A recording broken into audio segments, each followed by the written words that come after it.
Welcome, my dear listeners. Before we begin the story, how was your day? Please share with me. I care about you and I value you. If you'd like to support me, you can buy me a coffee through the link below. Now relax. The story is about to begin. Chapter 1. The Locked Room.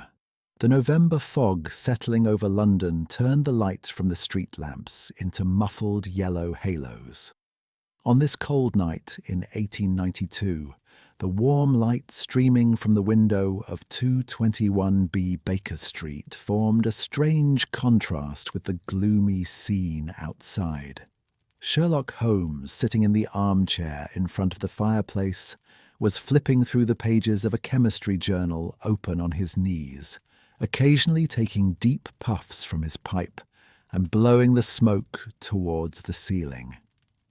Dr. John Watson, meanwhile, sat in the opposite armchair trying to read the newspaper in his hands. However, his friend's occasional mumbling of meaningless syllables and the irregular rhythm of his fingers tapping on the armrest were enough to distract him. "Holmes," Watson finally said, putting down his newspaper. "Either read that magazine properly or share whatever is occupying your mind. This uncertainty is exhausting for both of us." Holmes looked up, a faint smile playing on his thin lips. "You're right, Watson.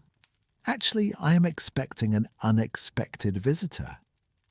"How can you be expecting an unexpected visitor?" "Simple deduction.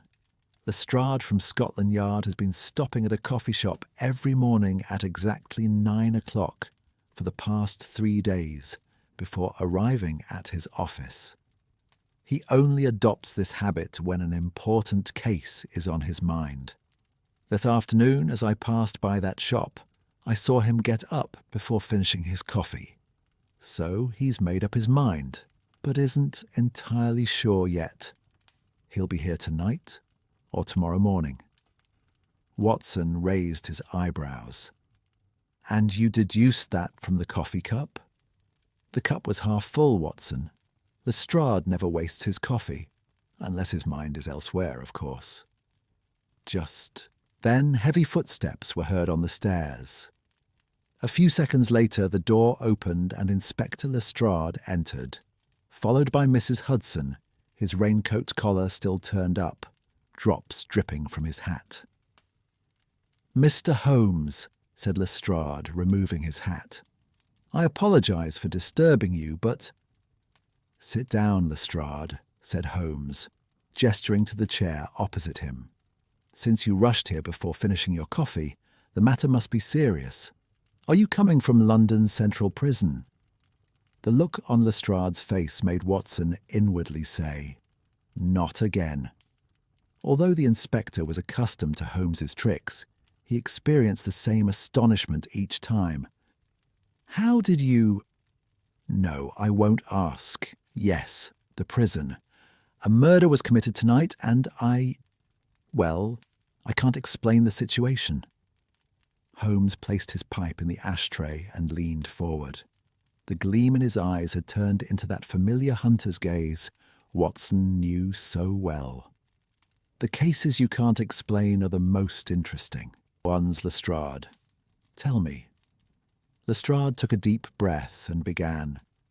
"Thomas Greaves, the prison accountant, 46 years old, in the same job for 22 years. Shortly before the shift changed tonight, a muffled noise was heard from the accounting office. The guard in the corridor rushed over, but the door was locked. Looking through the keyhole, he saw darkness because the light had gone out. They broke down the door." "And inside?" Holmes asked. "Greaves was lying on the floor next to the desk. His skull was crushed. He had been struck with a blunt object, probably multiple times." Watson asked reflexively, "Was the murder weapon found?" "No, Doctor. There was nothing in the room. Just a desk, a chair, filing cabinets, and a small stove in the corner. That's all." Holmes pressed his fingertips together and looked thoughtfully at the ceiling. "The window. It's barred, and the bars haven't been touched. There's no rust or bending. It's impossible to open from the inside either. The screws are rusted solid. The door lock? That's the problem, Mr. Holmes. Lestrade took a handkerchief from his pocket and wiped his forehead. The door was locked from the inside. The key was in Greaves' coat pocket. There are only two keys, one with the accountant, the other with the prison warden. The warden took his key out of his safe. It was there. Watson murmured in astonishment. Impossible. Did the man kill himself? It's not very likely that he crushed his own skull, Watson, Holmes said dryly. Lestrade, what else was in the room? Every little detail. Lestrade thought for a moment. There was a notebook open on Greaves' desk, an account book. The ink was still wet in places, so he must have been writing just before he died. And, yes, there was a blood stain on the corner of the desk, but the body was found at least 2 paces away from the desk. Holmes suddenly stood up. Get your coat, Watson. No sleep tonight. London Central Prison on the east side of the city was a massive structure, its walls permeated by the damp breath of the Thames. When the carriage stopped in front of the iron gates, Holmes and Watson looked at the dark silhouette. The towers at its 4 corners rose defiantly into the night sky. A structure that judges a man before he's even inside, Watson murmured. On the contrary, Watson, replied Holmes as he stepped out of the carriage. Within these walls, the judgment is already done. All that remains is waiting. Prison warden Arthur Bennington greeted them at the main gate. He was in his 60s, a man with tired eyes and slumped shoulders. The years spent within these walls had left their mark on his face. Mr. Holmes, Dr. Watson, he said in a trembling voice, this unfortunate incident. You understand if it leaks to the press. The press is not my concern, Warden Bennington, Holmes said coldly. Murder is my concern. Take us to the room. As they walked down the long corridors, Watson felt the weight of the prison atmosphere. Coughs, mutterings. Sometimes a scream came from behind the cell doors. The heavy footsteps of the guards echoed on the stone floor. When they finally reached the administrative section, 2 guards were standing watch in front of the accounting office. The door still hung on its broken hinges. Holmes examined the door frame for a few seconds before stepping over the threshold. He ran his finger along the edge of the lock mechanism, then crouched down to inspect the hinges. Watson, look here. When Watson approached, Holmes pointed to the faint scratches on the inside of the lock mechanism. These scratches are fresh, and these metal particles here, they don't indicate that the lock was forced, but rather that it was tampered with using a tool. From the inside or the outside? Holmes didn't answer. He stood up and entered the room. The accounting room was smaller than Watson had expected. A single window, barred, a solid oak desk with ledgers, an inkwell, a few pens. In the corner, a small coal stove, now cold, a calendar on the wall and a few framed documents. The body had been removed, but the chalk line on the floor showed Greaves's final position. Next to the desk, but at least 2 steps away from it, Watson crouched down next to the chalk line. He fell here, said Watson. But if he was working at the table, how did he end up so far away after being struck? Perhaps he didn't receive the blow at the head of the table, Watson. Holmes stood in the middle of the room, his eyes half closed, as if visualizing the scene in his mind. Greaves heard something, stood up, perhaps moved toward the door. The killer struck at that moment. But the door was locked from the inside. Holmes walked over to the desk and looked at the open notebook. The pages were still in the same position. The police hadn't touched anything. Rows of numbers, dates, names, no numbers. Holmes took his magnifying glass out of his pocket and leaned over. The page. "Watson, come take a look at this." When Watson approached the table, he looked where Holmes was pointing. The left column of the page contained prisoner numbers, the right column contained dates, and next to them were amounts of money. But some rows were different from the others. Next to the numbers were small, almost invisible marks, tiny crosses. "What do these marks mean?" Watson asked. "I don't know yet, but what I do know, Watson, is that this ledger is no ordinary accounting book. Greaves was recording something worth killing for." Holmes carefully turned the pages of the ledger. A few pages earlier, there was another list. This time, alongside the dates and prisoner numbers, the letters T and E were written. "Eviction and postponement," Holmes said to himself. Greaves kept records of evictions and postponements. But aren't these already in the official records? Director Bennington appeared at the door. "Mr. Holmes, can I help you?" "Yes, Director. I need the eviction and postponement records for the last 3 years. Also, information about Greaves, his family, his habits, whether he's been acting differently lately." Bennington shifted uncomfortably. "Mr. Holmes, these records are confidential. A man was murdered in this room, Director. In a locked room. Either you bring me the records or Scotland Yard will seize them through official channels. Which would you prefer?" After Bennington left, Holmes continued to examine the room. He walked to the window, checking the bars one by one. Then he looked at the stove, leaned over it, stirred the ashes. He looked at the walls, the ceiling, the floor. Watson knew this ritual of Holmes well. His friends seemed to be talking to the room. Every surface, every object, every shadow whispered something to him. "There's nothing here, Watson," Holmes finally said.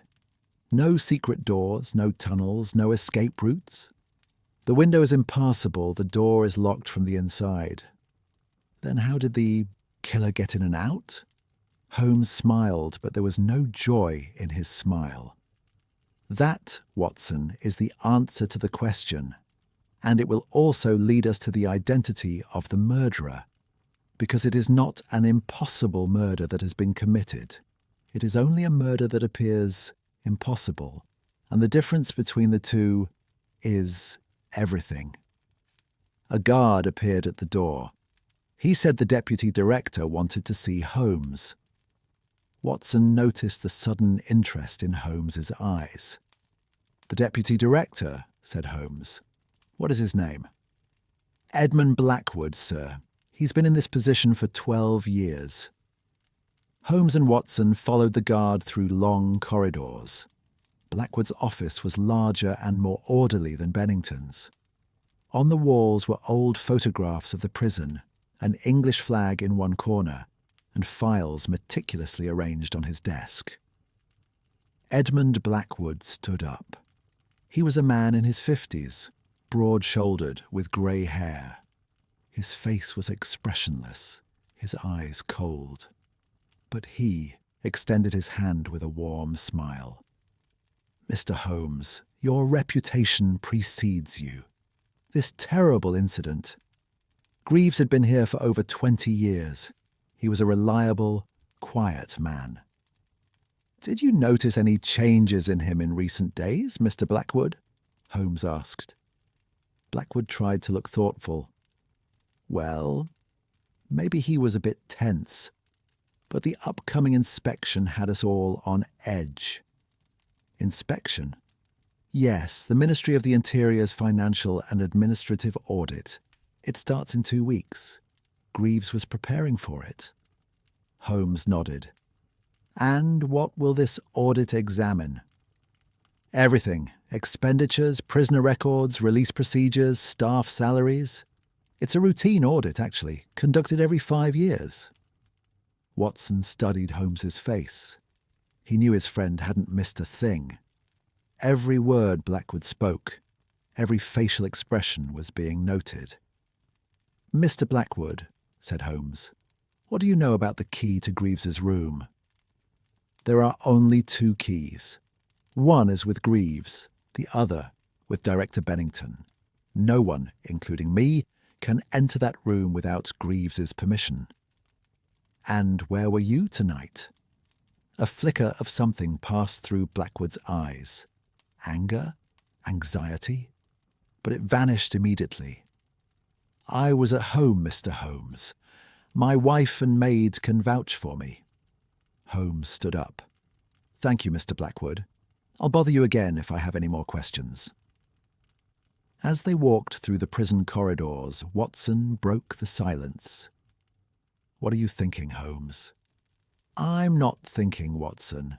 I'm observing, and what I've observed doesn't yet form a complete picture." "What about Blackwood?" Holmes stopped and turned to Watson. "This is what I can say about Blackwood. A man who has been deputy warden for 12 years is impatient to become warden. Bennington is tired and old. Blackwood is ambitious and patient. But that's not a motive for murder, at least not on its own. What about Greaves's ledger?" "Ah, that's another matter, Watson," Holmes continued, walking. "Greaves wasn't just an ordinary accountant. He had discovered something, an irregularity, an inconsistency, and he had begun to record it." "For an audit?" "Perhaps, or perhaps for something else. But one thing is certain. What Greaves found was dangerous enough to make someone think it was worth killing him." By the time they reached the main gate, dawn was breaking.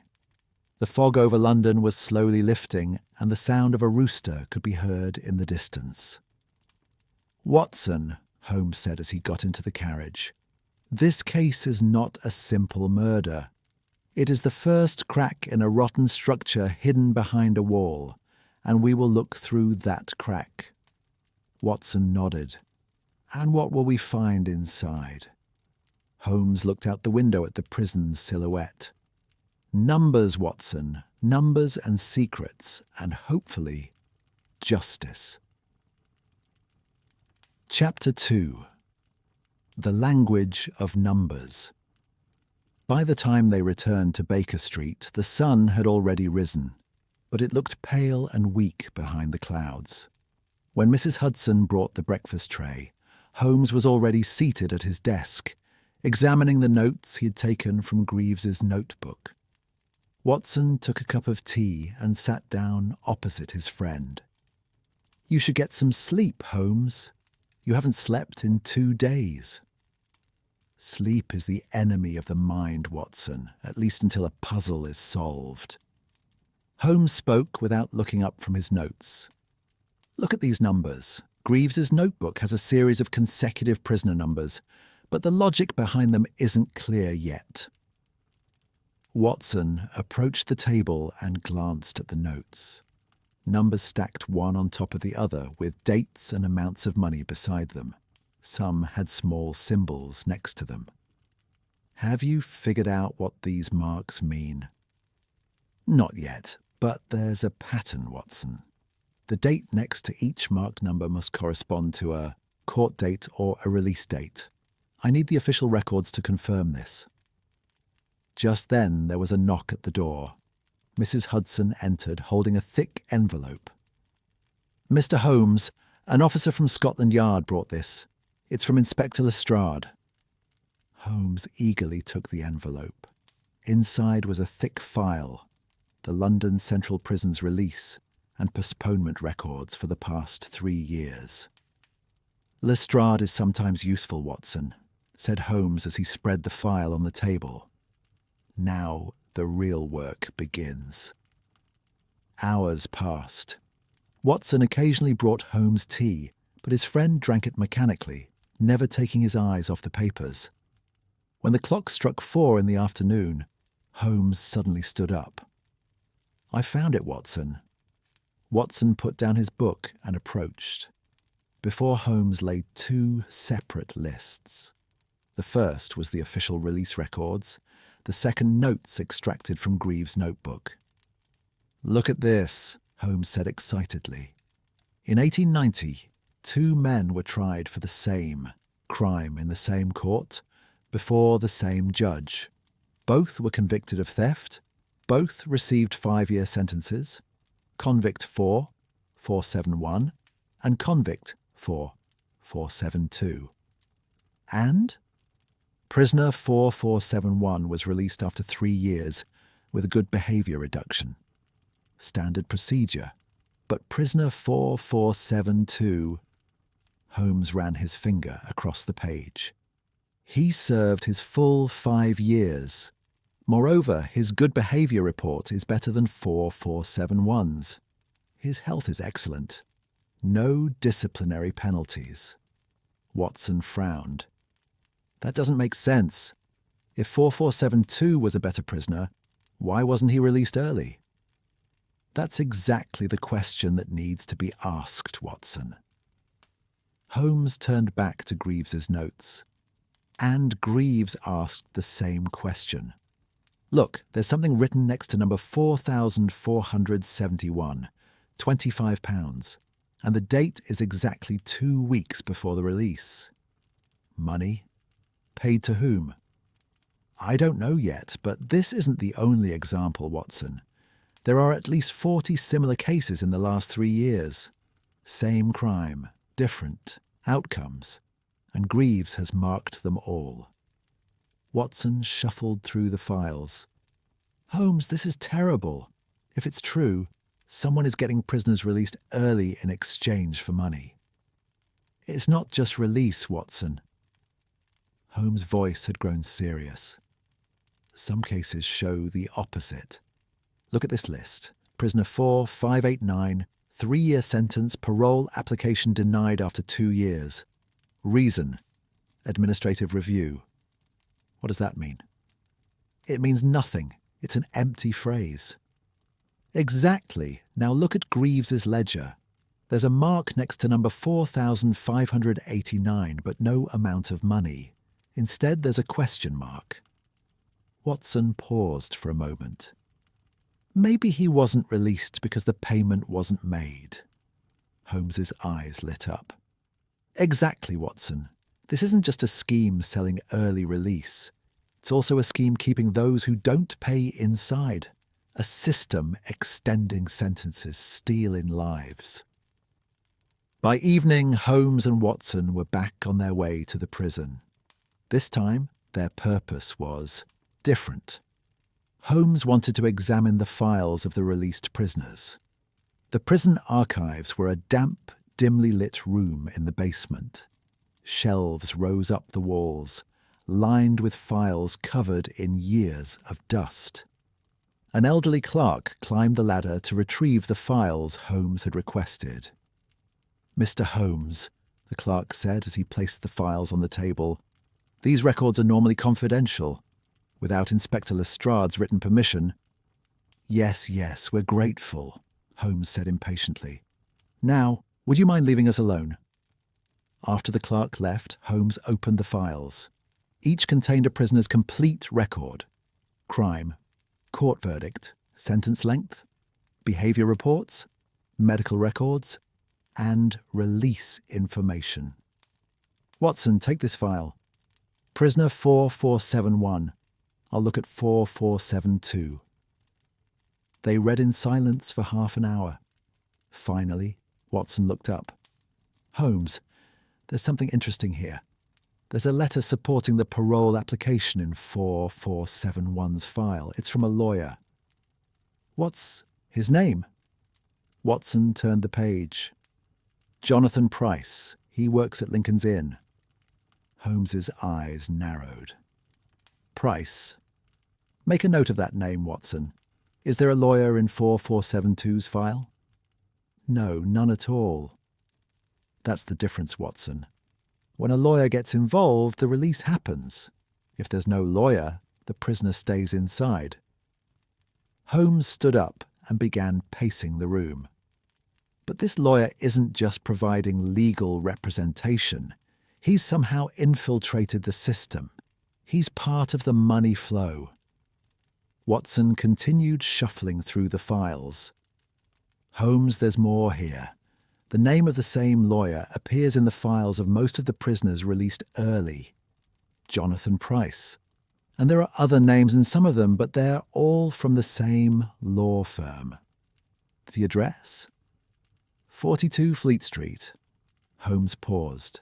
Fleet Street, halfway between the courts and the prisons, a strategic location. Watson, we're going to that address tonight. When the clock struck 10, Holmes and Watson were standing in front of a dark building on Fleet Street. The ground floor housed a printing shop with offices on the upper floors. A faint light shone from a window on the second floor. Price and Associates, Holmes said, reading the sign. A lawyer working late, either very hard-working, very busy, or afraid of something. Shall we go inside? No, Watson, tonight we're just observing. Sometimes the best detective work is patient waiting. They entered a cafe across the street. They found a table by the window and began watching Price's office. Around 11 o'clock, the office light went out, and a few minutes later, a man emerged from the building. That must be Price, Holmes said in a low voice. The man was middle-aged, of average height and ordinary looking. He pulled his hat down over his head and walked briskly to the end of the street. A horse-drawn carriage was waiting there. The man got into the carriage, and it drove off. Should we follow him? No need, Watson. Did you see the crest on the carriage? It's not for hire, it's private, and I already know where it's going. Where? Holmes smiled. Be patient, Watson. First, we need more information about Price. The next day, Holmes immersed himself in an intensive research process on Baker Street. Newspaper archives, legal records, trade registers. Watson watched his friend's systematic work with admiration. In the afternoon, Holmes was finally ready to share his findings. Watson, here's what I've learned about Jonathan Price. He's 42 years old and has been practicing law for 15 years. The first 10 years were spent on routine cases, petty thefts, debt collection, property disputes. But there's been a change in the last 5 years. What kind of change? His client profile has changed. He now only defends the children of wealthy families. And here's the interesting part. Most of these wealthy families' children have been released from prison early. Watson was beginning to understand. So the families pay Price, and Price somehow secures their release. Yes, but how? A lawyer can't do that alone. He needs someone on the inside, someone in prison management. Blackwood? Holmes shook his head. I can't prove it yet, Watson, but the pieces fit together. Blackwood has been deputy warden for 12 years. He has access to the release lists. He handles personnel assignments. And Greaves? Greaves uncovered this scheme. Watson stood up. So did Blackwood have Greaves killed? Had him killed, Watson, mind you. Blackwood isn't the type to get his hands dirty. He needed an accomplice for the murder. And that accomplice is also the one who will solve the mystery of the locked room. That evening, Holmes and Watson went back to the prison. This time, Holmes had a different goal, to understand Greaves's final days. They spoke with other employees in the accounting department. An elderly clerk provided valuable information about Greaves. Mr. Greaves had been very tense these past few weeks, sir. He used to work regular hours, always leaving at 6 in the evening. But for the last 2 weeks, he was staying late, even working into the night. He was constantly poring over the ledgers. Did you see him arguing with anyone? Holmes asked. The clerk thought. Not an argument, but about a week ago, Deputy Manager Blackwood came to his office. The door was closed, but I heard them talking. They were speaking loudly. About what? I couldn't quite make it out, sir.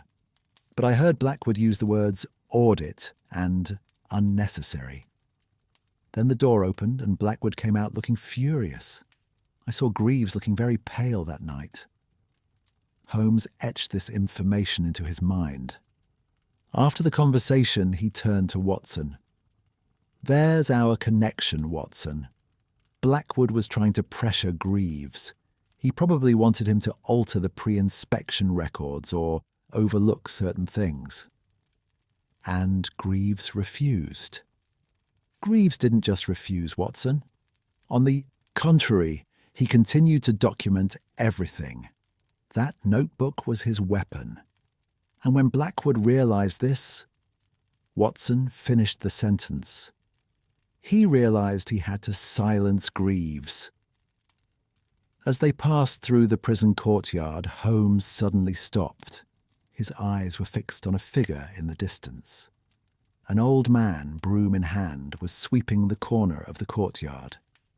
Watson, look at that man. He looks like a janitor. A janitor, yes, but notice how he sweeps.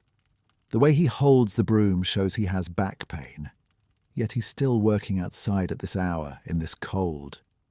Why? Watson shrugged. Because it's his job? Maybe, or maybe he's here for something else. Do you know the janitor's name? Holmes called out to a nearby guard. What's the janitor's name? Samuel Hodge, sir. He's been working here for 20 years. He's in charge of locks and cleaning. Holmes's eyes lit up. Lock duties. Interesting. Very interesting. When they returned to Baker Street, Holmes thought deeply for a long time. Finally, he turned to Watson. Watson, this case has 3 layers. First, an illegal scheme that's been going on for years. Evictions for money. Second, an investigation threatening that scheme. Third, a man who documented the scheme and must be silenced. Greaves. And the killer. Not the killer, Watson, the killers. The one who gives the orders and the one who carries them out. Blackwood is planning, but he's not getting his hands dirty. He needs someone to commit the murder. And that someone is... Hodge? Holmes shook his head. I'm not sure yet, but Hodge's expertise with locks could be the answer to the locked room puzzle. We'll talk to him tomorrow. Watson looked out the window. London's lights were blurred in the fog.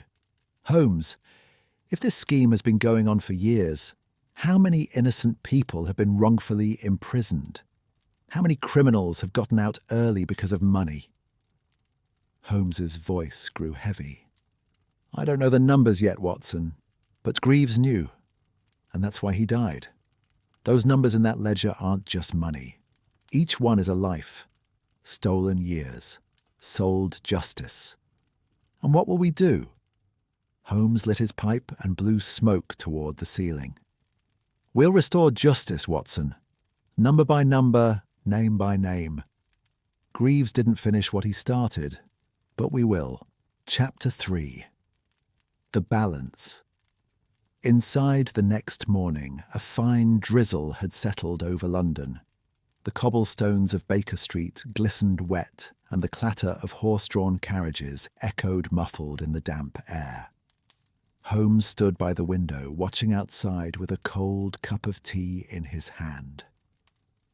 Watson glanced at his friend from the breakfast table. Holmes's absent-mindedness was a sign that he was piecing something together in the depths of his mind. He chose not to disturb him and returned to his newspaper. Watson, Holmes said suddenly, his voice thoughtful.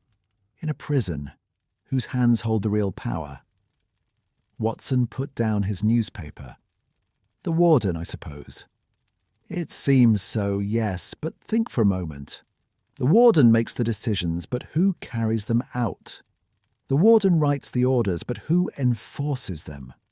The warden sits upstairs, but who roams below, among the cells, in the courtyards, in the kitchens? Watson was beginning to understand. The deputy warden and the guards. Exactly. A prison is a hierarchical structure on paper, but in reality, the person who controls the day-to-day operations holds the real power. Holmes turned from the window and sat down opposite Watson. Blackwood has been in that position for 12 years. Bennington is tired and distant. It's not hard to guess who has the real control. But we have no evidence to incriminate Blackwood, Holmes. Not yet, Watson, but I plan to change that today. We're going to the prison, and this time we'll talk to the inmates. The visitors' section of London Central Prison was a low-ceilinged building, separate from the main building. This is where prisoners met with their families or lawyers. With special permission from Lestrade, Holmes had obtained the right to interview several prisoners. The first meeting was with a man named Arthur Simmons, who was serving the 3rd year of a 5-year sentence for theft. Simmons was in his 40s with slumped shoulders and the dullness of prison life in his eyes. "Mr. Simmons," Holmes said in a gentle voice, "I would like to ask you a few questions. Your answers will remain completely confidential." Simmons looked at him suspiciously. "What kind of questions?" "About life inside the prison. Have you heard that some inmates are treated differently from others?" A change came over Simmons's face. His eyes flashed for a moment, then quickly dimmed. "I don't understand what you mean, sir." Holmes leaned forward. "Mr. Simmons, I'm not here to accuse you. I'm just looking for the truth, and the truth sometimes hides behind walls." A long silence followed. Then Simmons began to speak in a low voice. "Everyone knows, sir, but no one speaks of it. Some prisoners are different. They eat better food, stay in larger cells, work less. The guards don't touch them. Who are these prisoners? Those with money, or those with families who have money. It's arranged somehow from the outside. I don't know how, but we see the results." Watson asked, "And the others? Those without money?" Simmons looked at him with a bitter smile. "Us? We follow the rules. We earn good behavior points. We apply for parole. And we get rejected. Again and again. The reason is always the same. Administrative review did not approve. Do you know what that means? It means nothing. It just means someone doesn't want you to." Holmes shook his head. "One last question, Mr. Simmons. Have you heard the name Elias Morton?" Simmons' face paled. "Morton? He died last week, sir, in his cell. They said it was a sudden illness. Did you know him?" "Everyone knew him. Morton was different. He had paid the money, but something went wrong. He should have been released, but he wasn't. He had been talking a lot in the last few weeks. He said he was going to expose the system. Then one morning—" Simmons paused. "He was found dead." Holmes and Watson looked at each other. This was unexpected information, but it was also information that changed everything. After the meeting, Holmes requested an urgent meeting with the prison warden. Bennington greeted them with his usual weary expression. "Mr. Holmes, is there a problem?" "I want information about Elias Morton, warden. He was found dead in his cell last week." A look of unease crossed Bennington's face. "Morton? Yes, it was a tragic incident. Sudden heart attack. The prison doctor wrote the report." "I want to see that report." "Mr. Holmes, this—" "Director Bennington," Holmes's voice hardened. "2 deaths in a week. One an accountant, one an inmate. Are both coincidences?" Bennington's shoulders slumped. "I'll have the report brought." Half an hour later, Morton's death report was in Holmes's hands. Watson examined it with a medical eye. It says acute myocardial infarction, heart attack. But Holmes, this report is very superficial. There are no details. No autopsy was performed. Because they didn't want it done, Watson. Holmes placed the report on the table. Morton was silenced, just like Greaves. Holmes stood up and walked to the window. Outside, the prison courtyard was visible. Prisoners were walking in single file, guards watching from the sidelines. Watson, do you remember Greaves's notebook? Morton's number should be in there. Watson took out his notebook. He scanned the numbers Holmes had copied from Greaves's notebook. Yes, here it is. Prisoner 5012, Elias Morton. There's a large amount written next to it. £150, and a question mark. £150. That's a lot of money, Watson. And the question mark. Greaves was trying to figure it out too. Morton paid the money, but wasn't released. Why? Watson thought. Maybe the money wasn't enough, or something went wrong. Or Morton became dangerous. Think about it, Watson. The man pays the money, but his word isn't kept. He gets angry, starts talking. He says he'll share what he knows about the system, and suddenly, a heart attack. Holmes gathered more information about Morton from prison records. Elias Morton was a 45-year-old merchant. He had been convicted 3 years ago for embezzlement. His sentence was 5 years, but it could be reduced to 3 years for good behavior. His family was wealthy and had tried every avenue for his release. "There's something interesting here, Watson," Holmes said as he examined the file. Morton's parole application was submitted twice. Do you know who his lawyer was the first time? Jonathan Price? No, someone else, but the second time, yes, Price. And after the second application, something changed. The application was accepted, but the release didn't happen. Holmes closed the file. Morton learned something. Maybe how the system worked, maybe who was behind it, and that knowledge made him dangerous. Watson felt the weight of that thought. So Morton wasn't just a prisoner, he was a witness. Absolutely, and witnesses, especially talkative ones, are the greatest danger in operations like this. That night, Holmes and Watson arranged a meeting with the prison doctor. Dr. Harold Webb, in his 60s, with alcohol-scented breath and trembling hands, was a man living out the twilight of his career. They met at a pub outside the prison. "Dr. Webb," Holmes said after ordering a glass of whiskey, "I want to talk about Morton's death." Webb's face paled. I wrote the report. Heart attack." "I know that, but I want to know the truth." Webb looked around. The tavern was crowded, but no one was paying attention to them. Still, his voice dropped to a whisper. "Mr. Holmes, I've been inside that prison for 20 years. I've seen a lot. I've ignored most of it. Because sometimes ignoring things is the only way to survive." "Who killed Morton?" Webb shook his head.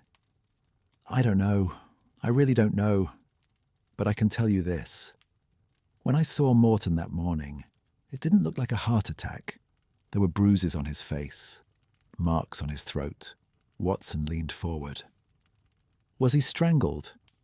"Maybe. What's certain is it wasn't a natural death." Webb downed his whiskey in one gulp. "But I couldn't put that in the report. If I had, what would have happened?" Webb looked Holmes straight in the eye. "I'd be with Morton right now, Mr. Holmes, and my family would be told it was sudden illness." Holmes left a few shillings on the table. "Thank you, Dr. Webb. What you've told me will stay between us." Webb paused as he stood up. "Mr. Holmes, there's one more thing. The night before Morton died, someone visited him. It's not in the official records, but one of the guards in the corridor told me. Who visited him? Deputy Director Blackwood. As they returned to Baker Street, Watson shared his thoughts. Holmes, isn't it certain now? Blackwood had both Greaves and Morton killed. Holmes shook his head. Logically, most likely yes, Watson. But as evidence, no. A visit is not proof of murder. There could be dozens of innocent explanations for Blackwood visiting Morton. We need concrete evidence. So what will we do? We'll follow each link in the chain, Watson. Greaves kept the records. Morton was the witness. Price was the outside connection. And Blackwood is at the centre. But there's one more link. Which one? Who committed the murders? Blackwood doesn't get his hands dirty, we know that. Morton was strangled. Greaves's skull was crushed. Someone did these things. And that person is the weakest link in the chain, Watson thought. Hodge, the janitor? Holmes shook his head. Hodge has access to the locks. He can roam the prison during the night shift. And according to Simmons, he's been working there for years. Someone Blackwood can trust. But why? Why would Hodge commit murder? That's the key to the whole case, Watson. Tomorrow we'll talk to Samuel Hodge, and we'll hear his story. That night, Holmes sat at his desk, reviewing the notes he had taken from Greaves's notebook. Before Watson retired for the night, he looked at his friend. Holmes, what bothers you most about this case? Holmes paused for a moment. The balance, Watson. How perfectly balanced this system is. It's been operating for years and no one has noticed. The prisoners pay, the families hope, the lawyers act as intermediaries, and someone inside arranges things. Everyone gets their share. And Greaves disrupted that balance. Yes. Greaves was an accountant, Watson, a man who thought in numbers, orderly, meticulous. And the numbers told him a story of inconsistencies. When he began to record that story, he threatened the balance. Watson stopped as he walked toward the door. What about the audit? Isn't it in 2 weeks? Holmes's eyes lit up. That's precisely why they're in such a hurry, Watson. They're trying to erase all traces before the audit. Greaves is gone. Morton is gone. Who's next? Who? I don't know yet, but I do know this. Everyone in this chain is in danger. Everyone who can talk. And we must act before they do. Watson spent the night thinking. Behind the prison walls there was a web woven of numbers and secrets, and at the center of that web, an invisible spider waited. Chapter 4. The Path of the Key. Early in the morning, Holmes had set up an experimental apparatus in his room on Baker Street. Various locks, key copies, and fine metal tools were laid out on the table. While Watson ate breakfast, he looked on in astonishment at his friend's strange collection. "What's this, Holmes? Are you starting to steal?" Holmes replied without smiling. "To understand theft, one must think like a thief, Watson. And in this case, to understand how the killer got in and out, I need to understand lock mechanisms."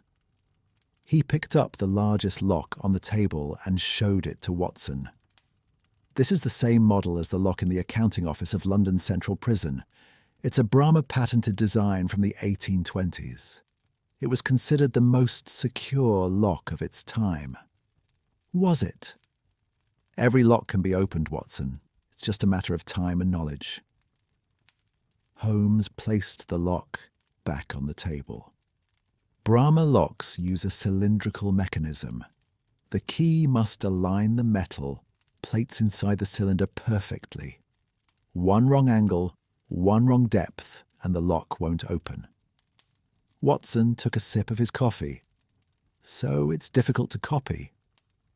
Almost impossible, at least with traditional methods, but Holmes picked up a thin metal tool. This lock can be manipulated in another way, from the inside. Watson approached with interest. Holmes inserted the tip of the tool into a small screw hole on the side of the lock. Bramah locks have a weakness, Watson. The mechanism requires regular maintenance, and this maintenance requires opening the lock's side panel. An expert could access the mechanism through this panel and alter it. What kind of modification? Holmes took a deep breath. The mechanism could be adjusted so that the door appears locked from the inside, but it can actually be closed from the outside. Then the mechanism could be reset to its original state, erasing the traces. Watson's eyes widened. So the killer entered the room, killed Greaves, then closed the door from the outside, making the lock appear as if it were locked from the inside. Exactly. And the person capable of doing this must have access to the locks and understand the mechanism. Hodge. Holmes nodded. Samuel Hodge. He's been the prison's locks and maintenance supervisor for 20 years. Today is the day we talk to him. When they arrived at the prison, the midday sun was peeking through the clouds. Holmes had learned Hodge's work schedule. He was in the workshop in the basement of the main building in the afternoons. The stairs leading down to the basement were narrow and dim. There were damp patches on the walls, and the air smelled of mould. The workshop door was ajar, and the sound of metal came from inside. Holmes pushed the door open. Inside, a man was bent over a workbench, working. Samuel Hodge. He was a man in his 60s, thin, with white hair. His hands were wrinkled, but his movements were precise. He was taking a lock apart. "Mr. Hodge," Holmes said in a gentle voice. The man looked up.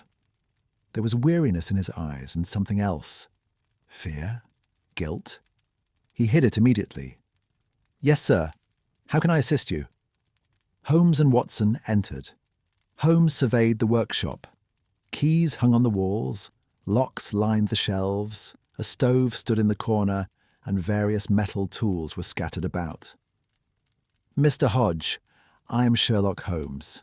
This is my colleague, Dr. Watson. I have a few questions regarding the death of Thomas Greaves." Hodge's hands paused for a moment. Then he went back to his work. "Mr. Greaves's death? It was a terrible thing. But I'm just a janitor, sir. What could I possibly know?" "Do you handle the locks for the accounting office?" Hodge nodded. "Yes, sir. All the locks in the prison are my responsibility." "What can you tell me about that lock?" Hodge stood up from the counter and wiped his hands on his apron. "It's an old Bramah lock, sir. Very secure, very sturdy. I service it once a year." Holmes began walking around the workshop. "When was the last maintenance?" 4 months ago, sir." "And has any issue been reported with the lock since then?" "No, sir. Mr. Greaves hasn't complained." Holmes stopped and turned to Hodge. "Mr. Hodge, we found fresh wear marks on the lock's internal mechanism. Someone has tampered with that mechanism recently." Hodge's face paled. I don't know, sir. Perhaps Mr. Greaves himself." "Mr. Greaves was an accountant, not a locksmith." Holmes's voice hardened. "And those wear marks indicate the lock was manipulated. The door appeared to be locked from the inside, but it was actually closed from the outside. The only person who could have done that was someone who understood locks." Hodge's hands began to tremble. "Sir, I was just—" Watson interrupted, his voice softer. "Mr. Hodge, we want to help you, but to do that, we need to know the truth." Hodge bowed his head. A long silence followed. Then the old man began to speak in a broken voice. "My son, Daniel, he's also in this prison." Holmes and Watson looked at each other. This was unexpected information. "Is your son a prisoner?" Holmes asked. Hodge nodded. Tears welled up in his eyes. 3 years ago, a fight. He injured someone. He got 5 years. I tried to save him. I tried everything. Holmes asked gently. And someone showed you a way. Hodge lifted his head. His face showed pain and shame. Deputy Warden Blackwood, he told me. He said Daniel's file could disappear. He could be released early. I just had to do certain things. What kind of things? Hodge's voice dropped to a whisper. At first it was small things. Leaving some cell doors open. Bringing extra food to some prisoners. Then he wanted more. Watson asked, "Did you kill Greaves?" Hodge's body shook. No, I just set the lock.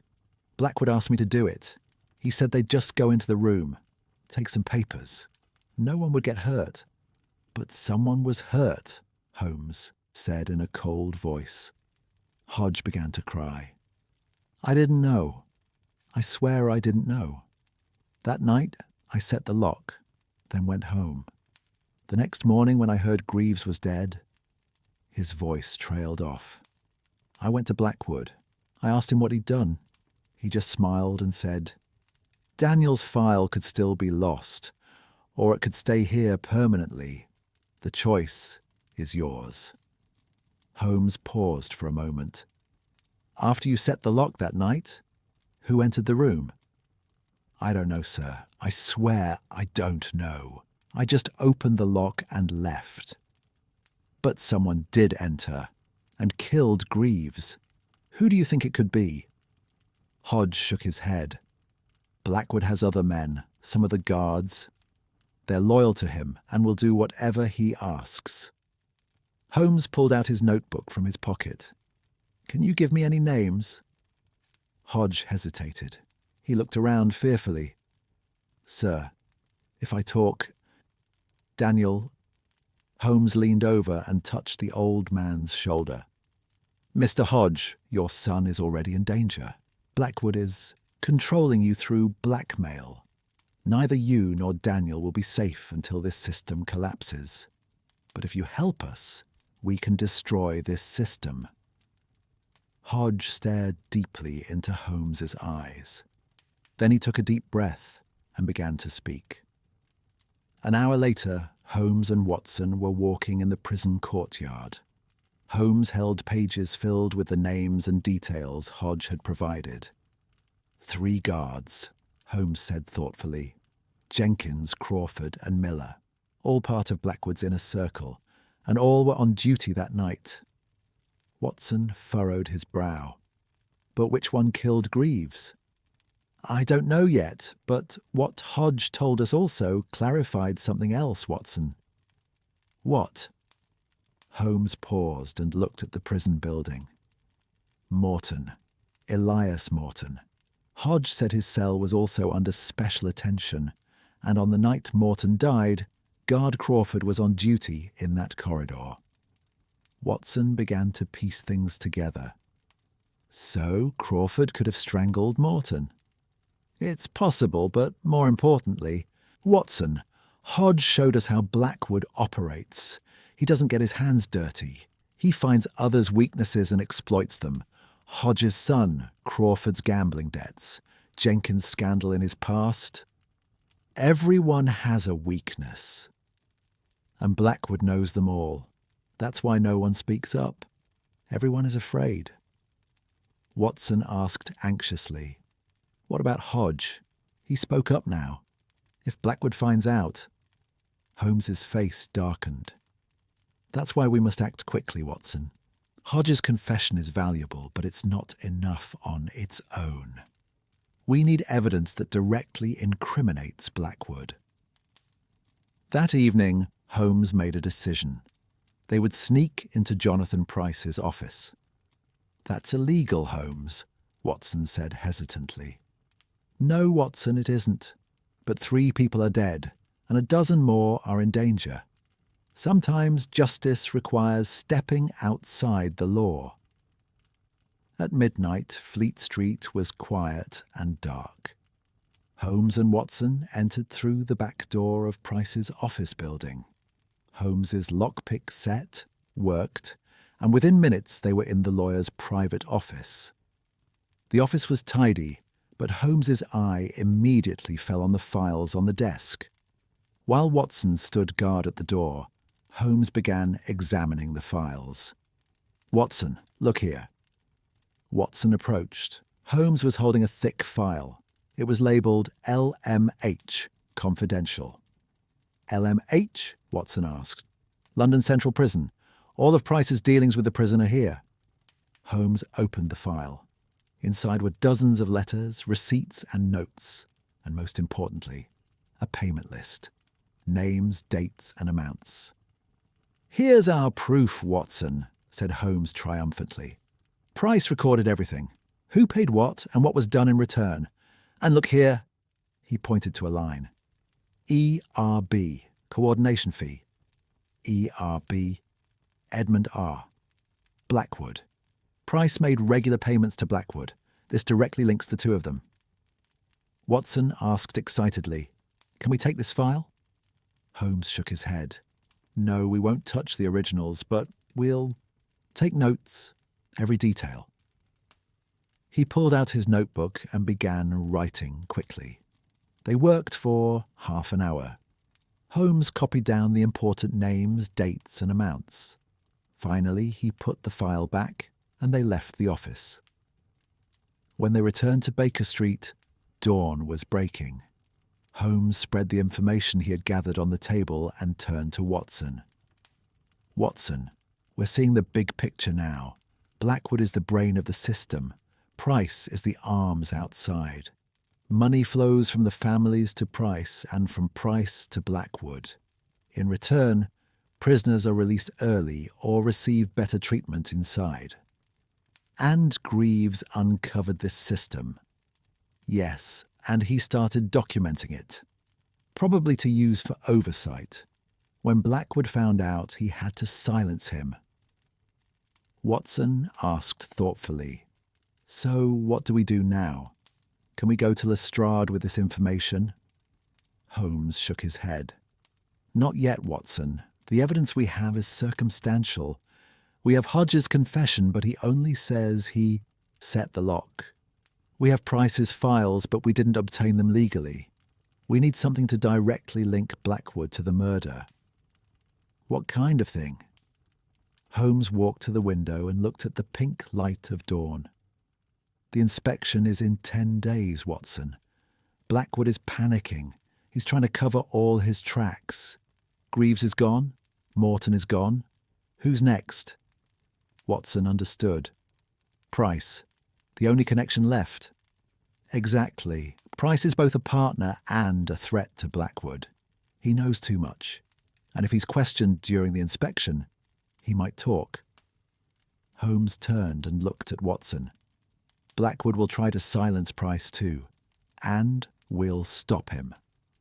Watson stood up. "Are we going to protect Price? He's guilty too, Holmes."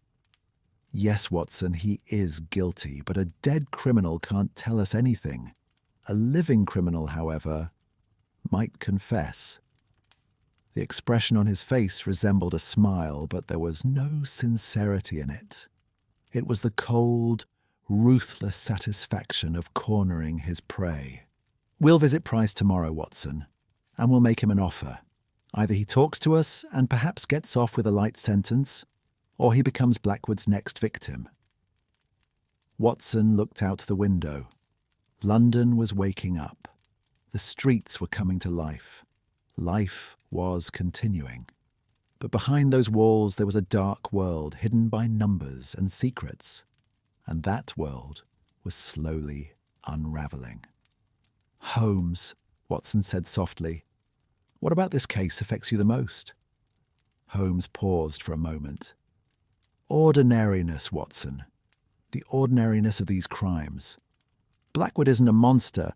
Price isn't a psychopath. Hodge isn't a bad man.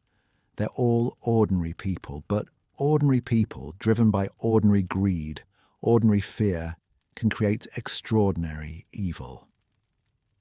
And Greaves, Holmes's voice softened. Greaves was an ordinary man too, Watson. An accountant, a quiet, meticulous man who dealt with numbers. But within that ordinariness, he saw something. A mistake, and he tried to correct it. That may not make him a hero, but it makes him human, truly human. Watson nodded. Sometimes heroism wasn't found in grand gestures, but in small acts of truth. Greaves had written numbers in a notebook, and he had died for those numbers. But those numbers were now in Holmes's hands, and Holmes would use them for justice. Chapter 5. The Door to the Outside. The next morning, before Holmes and Watson set off for Fleet Street, they received unexpected news. When Mrs. Hudson entered the room holding a newspaper, the expression on her face said it all.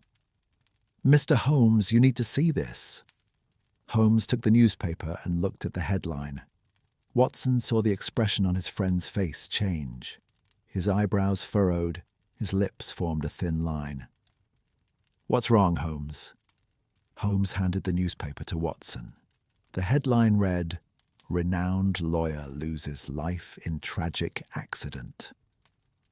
Watson read the news. Jonathan Price had died in a horse-drawn carriage accident while returning home from Fleet Street the previous night. The carriage had lost control, throwing Price onto the tram tracks where the lawyer had died instantly. The driver of the carriage had fled the scene and had not yet been found. "Coincidence, Holmes?" Holmes shook his head with a bitter smile. "Coincidence, Watson. Greaves died a week ago, Morton.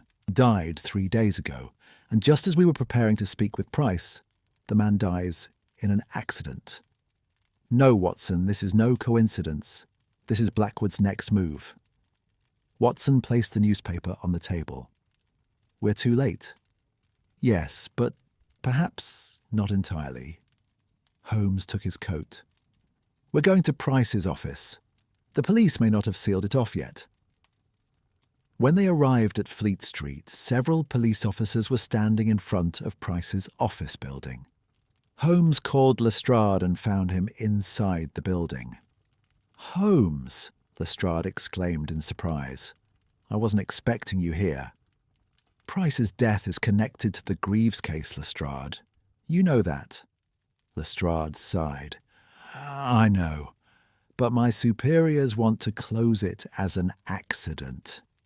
There are no witnesses, the driver couldn't be found, and the car's license plate was fake." "Fake license plate?" "This isn't an accident, Lestrade. It's an execution." Lestrade looked around and lowered his voice. "Holmes, I'm going to tell you something, but it must stay between us. We found something in Price's office, a note in Greaves' handwriting." Holmes' eyes lit up. "Can I see it?" Lestrade hesitated, then nodded. "Come with me." Price's office was exactly as Holmes and Watson had seen it during their secret nighttime visit. But now, on the desk, lay a piece of paper they hadn't seen before. A folded note, removed from an envelope. Holmes took the note and read it. Greaves' handwriting was neat and meticulous. "Mr. Price, I have reviewed my records and found serious inconsistencies. The Home Office audit begins on November 15th. We need to discuss this matter before then. Otherwise, I will be forced to present my findings directly to the Audit Committee. Sincerely, Thomas Greaves." Watson looked at the note. Greaves is threatening Price. "No, Watson, not threatening. Warning." Greaves was giving Price a chance. Perhaps he was trying to pull the outside arm of the system over to his side. Holmes examined the note carefully. "Look at the date. This note was written 5 days before Greaves's death." Lestrade frowned. So Greaves was trying to reach Price, and a few days later, he was killed. "And now Price is dead too," said Holmes. "Blackwood is covering his tracks, Lestrade, one by one." Holmes began pacing the room. His eyes scanned every detail. He walked over to the filing cabinet he had seen earlier and opened it. The LMH file was still there. "Lestrade, we need this file." Lestrade took the file and opened it. As he flipped through the pages, his face paled. "My God, this is a bribery ledger." "Absolutely. Price recorded every transaction, names, dates, amounts. And look here." Holmes pointed to a page. "E.R.B. Edmund R. Blackwood. He received regular payments from Price." Lestrade closed the file. "Is this enough, Holmes? Can we arrest Blackwood?" Holmes shook his head. "This file shows Blackwood took bribes, but it doesn't prove he committed murder. Blackwood didn't get his hands dirty, Lestrade. He gave the orders, but the triggermen were others." "Who?" "We'll find out. But first we must investigate Price's death. We must prove it was murder, not an accident." The site of Price's death was at the end of Fleet Street, where a narrow alley intersected the main road. When Holmes and Watson arrived at the scene, bloodstains were still visible on the pavement stones. Holmes knelt down and examined the stones. "Watson, look here. The car's tyre tracks." Watson looked at the indicated spot. There were deep marks in the wet soil. The car was going fast. "Not just fast, Watson, but deliberately so. Look, the tracks make a sudden turn here. The car left the street, turned toward where Price was walking, and headed straight for him." Holmes stood up and walked to the beginning of the street. "The driver must have been waiting here. He watched Price leave the office. Then he acted." Watson murmured in horror. "A cold-blooded murder. A professional murder, Watson. The person who did this wasn't killing for the first time." Holmes examined the buildings on both sides of the street. On one side was a printing shop. On the other, a tailor's shop. Both were closed at this hour. "Watson, go to the tailor's and ask if they were here last night. I'll check the printing shop." Half an hour later, they found a clue. The night watchman at the printing shop had witnessed the accident. "Yes, sir," said the old guard. "It was terrible. The car came as if it were going to hell. The poor man had no chance." Holmes asked, "Can you describe the carriage?" "A black car, sir. It was pulled by 2 horses. I couldn't see the driver.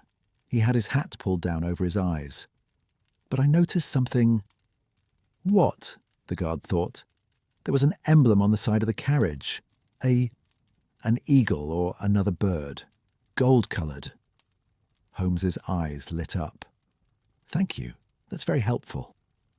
As they left with Watson, Watson asked, "The golden eagle emblem. Does that mean anything to you?" Holmes smiled. "Yes, Watson. That emblem is the symbol of one of London's private car rental companies, the Imperial Carriage Company. And would you like to know who owns that company?" "Who?" "Reginald Crawford, the older brother of Guard Crawford." When they returned to Baker Street, Holmes began piecing together the puzzle. He had hung a large sheet of paper on his wall, covered with names and connections. "Look, Watson," said Holmes. "Here's our web. At the centre is Blackwood, the arms extending from him. Price, the outside legal connection, now dead. Hodge, the inside mechanical expert, adjusting the locks. Crawford is the guard who probably killed Morton. And now a new connection. Reginald Crawford, his brother, the car company owner. He ran over Price with that car." Watson looked at the diagram. "Like a family business." "Absolutely. The Crawford brothers, Blackwood's loyal soldiers, one inside, one outside, a perfect arrangement." Watson pointed to a spot. "So who killed Greaves? Hodge set the lock, but he didn't commit the murder." Holmes shook his head thoughtfully. "That's the missing piece, Watson. Greaves' killer. According to Hodge, guard Jenkins was also on duty that night, and Jenkins is one of Blackwood's most trusted men. We need to talk to Jenkins. We will. But we must be careful, Watson. Blackwood may have begun to suspect something. If he knows we spoke with Hodge, Hodge could be the next target. Watson asked anxiously, "Should we protect Hodge?" Holmes walked to the window. "Not Hodge, Watson, his son.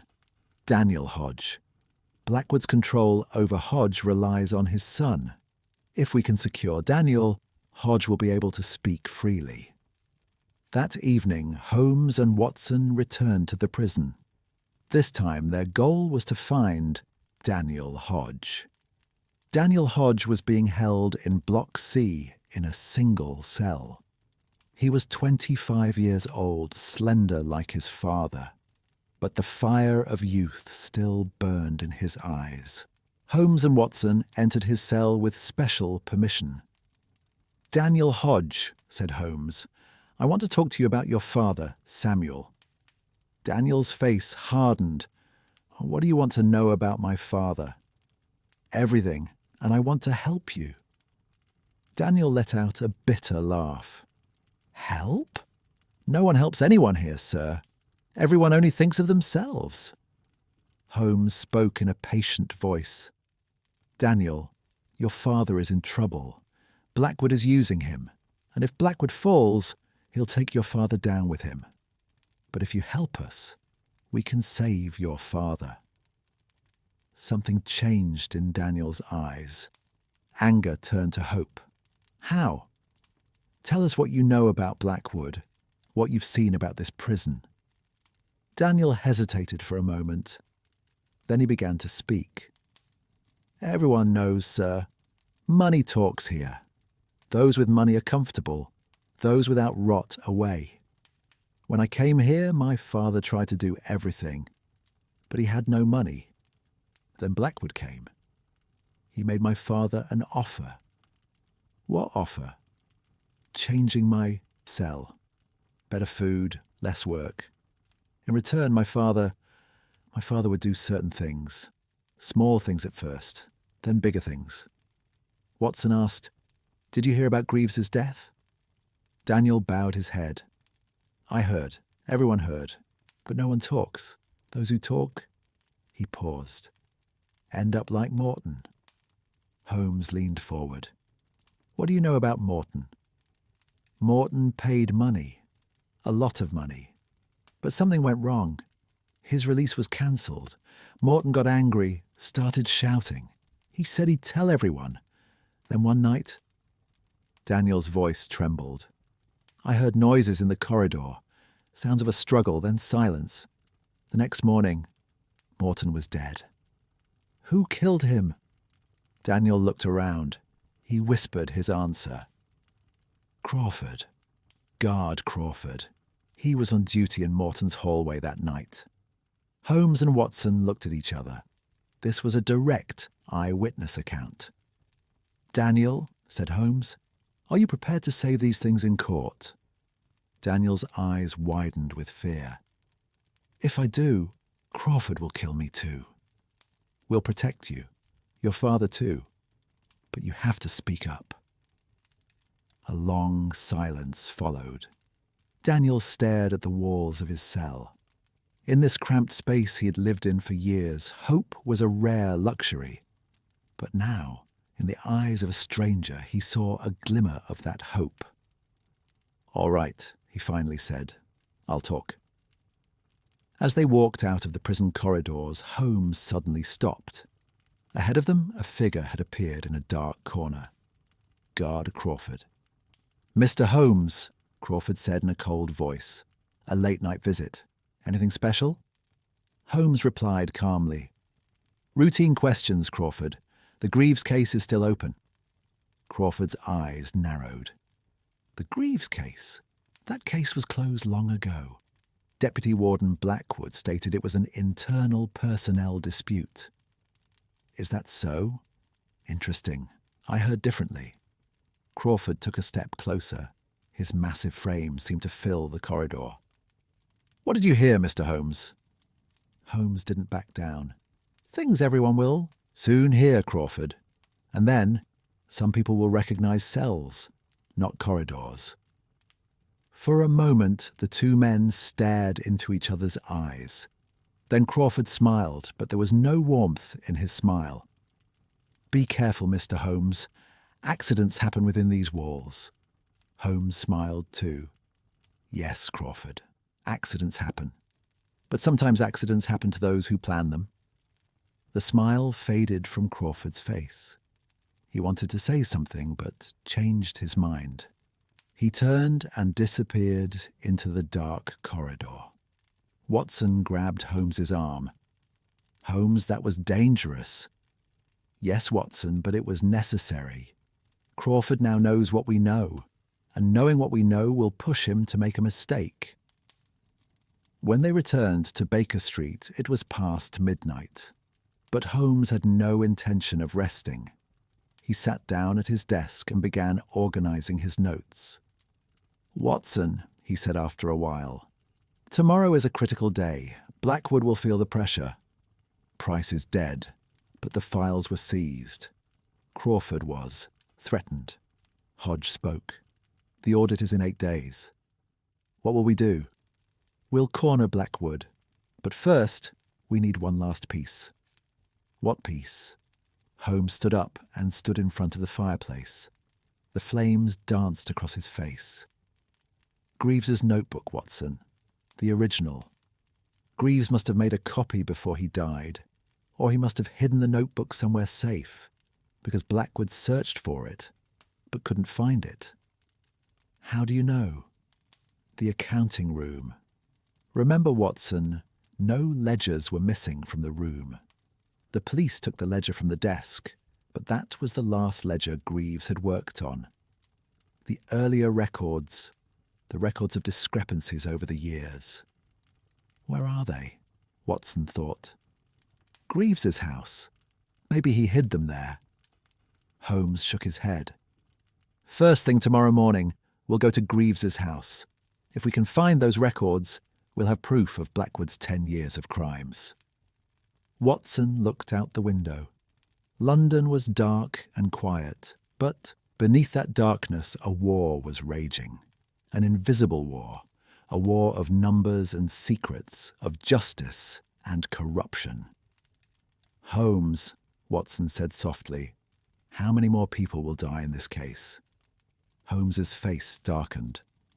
I hope no one, Watson, but Blackwood is like a cornered animal, and cornered animals are the most dangerous. Watson nodded.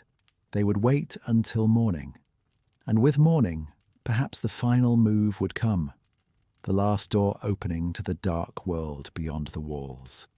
And beyond that door, the truth awaited. Chapter 6. The Execution Court. When the first light of morning filtered through the windows of Baker Street, Holmes was still awake. He hadn't slept all night, organizing his notes, reviewing the connections. When Watson came downstairs, he found his friend sitting pensively in front of the fireplace, facing the dying embers.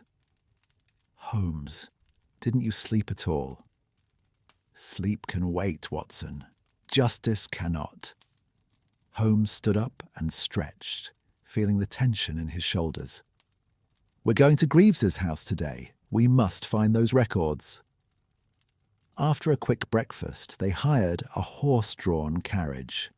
Thomas Greaves's house was in a modest but well-kept row of houses in the Camberwell district of southeast London. Greaves's widow, Martha Greaves, greeted them at the door.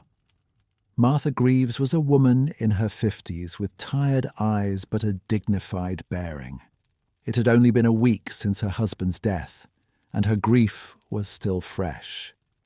But when she learned who Holmes was, a glimmer of hope appeared in her eyes. "Mr. Holmes," she said in a trembling voice, "will you find my husband's killer?" "I will do my best, Mrs. Greaves, but I will need your help." Martha showed them inside. The house was small but tidy. In the living room, a portrait of Thomas Greaves hung above the fireplace. He was a serious-looking man with a neat moustache and an honest appearance. Holmes scanned every corner of the house with his eyes. "Mrs. Greaves, did your husband have a place where he worked at home? A study, a desk?" Martha nodded. "Yes, he had a small room upstairs. He worked there in the evenings. In the last few weeks, he stayed there until very late." "May I see that room?" Martha led them upstairs. Greaves's study was a small room with a view of London's rooftops from the window. A desk, a chair, shelves and filing cabinets on the wall. Everything was orderly, just as it should be for an accountant. Holmes went to the desk and began opening the drawers. Papers, pens, envelopes. But the notebooks he was looking for weren't there. "Mrs. Greaves," Holmes said as he rummaged through the drawers. "Did your husband ever mention any concerns about his work?" Martha paused. "Thomas was a private man, Mr. Holmes. He never brought his work home, but lately he was different. He was tense, restless. One night I found him here, crying." Watson asked gently, "Did he say why?" "No, he just said, 'I have to do the right thing.' Keeping quiet is no longer possible," he said. Holmes opened the filing cabinet. Inside were dozens of folders, all labelled taxes, bills, bank accounts, but there was nothing related to prison. "Mrs. Greaves, did your husband have a secret place? A special place where he kept important things?" Martha thought. I don't know. Thomas preferred to keep secrets, especially when it came to important matters." Holmes began pacing the room. He looked at the walls, the floor, the ceiling. He ran his finger along the edges of the shelves, checked behind the filing cabinet. Then he stopped, his eyes fixed on the floor. "Watson, look over there." Watson looked where he was pointing. One of the wooden floorboards had a slightly different colour tone than the others. It was as if that board had been opened and closed more often, its edges worn down. Holmes knelt down and examined the plank. He felt its edge with his fingertips and lifted it slightly. There was a small, dark cavity underneath. "Mrs. Greaves," Holmes said as he reached into the space, "did your husband ever show you this secret compartment?" Martha shook her head in surprise. "No, I didn't even know it was there." Holmes reached into the space and pulled out a package. It was a thick package wrapped in brown paper and tied with string. When he opened it, 3 thick notebooks and an envelope fell out. "Here it is, Watson," said Holmes, a gleam of triumph in his eyes. "Greaves' real records." They took the notebooks to Baker Street. Holmes examined each page meticulously. Greaves' handwriting was small and neat, each number carefully written. "Watson, these notebooks cover 10 years. Greaves has been recording discrepancies for 10 years. Look here. It started in 1883. The first suspicions arose then." Watson flipped through the pages. 10 years. Why did he wait so long?" Holmes replied thoughtfully. "Because Greaves was a cautious man, Watson. He didn't rush. He gathered evidence. And probably he was afraid. As he saw how big this operation was, he realized the power he was up against." "Then why now? Why did he decide to act 10 years later?" Holmes took the envelope and opened it. Inside was a letter several pages long. It was in Greaves' handwriting, but this time it was more hurried, more disorderly. "Let me read this letter, Watson," said Holmes, and began to read. "Whoever is reading these lines, my name is Thomas Greaves. I have worked as an accountant at London Central Prison for 22 years, and for 10 years I have witnessed the crimes committed within this institution. I kept silent for a long time. I was afraid. I worried for my family, for my life. But it is no longer possible to remain silent, because every day I remain silent, another innocent person remains unjustly imprisoned. Another criminal is released thanks to money, and another life is stolen. These ledgers contain 10 years of records, names, dates, amounts, early releases in exchange for money, sentence delays in exchange for bribes, and worst of all, the deaths of prisoners who didn't pay due to accidents or illness. At the heart of this system is Deputy Warden Edmund Blackwood. He is the mastermind behind it. Attorney Jonathan Price is his outside connection, and inside, a series of guards carry out his orders. I am writing this letter because tomorrow I will speak with Blackwood. Either he will agree to stop the system, or I will hand these records over to the Ministry of the Interior. There is no third option. If you are reading this letter and I am no longer here, know that I tried to do the right thing. It may be too late, but it's better than doing nothing. Thomas Greaves. Watson's eyes filled with tears as he listened to the letter. Greaves was a hero, Holmes. He tried to speak out despite his fear. Holmes put the letter back in the envelope. Yes, Watson, and that heroism cost him his life. But now we will finish what he started. That afternoon, unexpected news arrived. Mrs. Hudson entered the room holding a telegram. Mr. Holmes, an urgent message from Scotland Yard. Holmes took the telegram and read it. His expression changed instantly. Watson, take your coat. We're going to the prison right away. What happened? The inspection has been moved up a day. It starts tomorrow morning, and Blackwood has made a move. When the car arrived at the prison, there was unusual activity. Additional guards were lined up in the courtyard, and police officers were stationed at the gates. Lestrade greeted them. Holmes, you're just in time. There's chaos inside. What happened, Lestrade? Lestrade took a deep breath.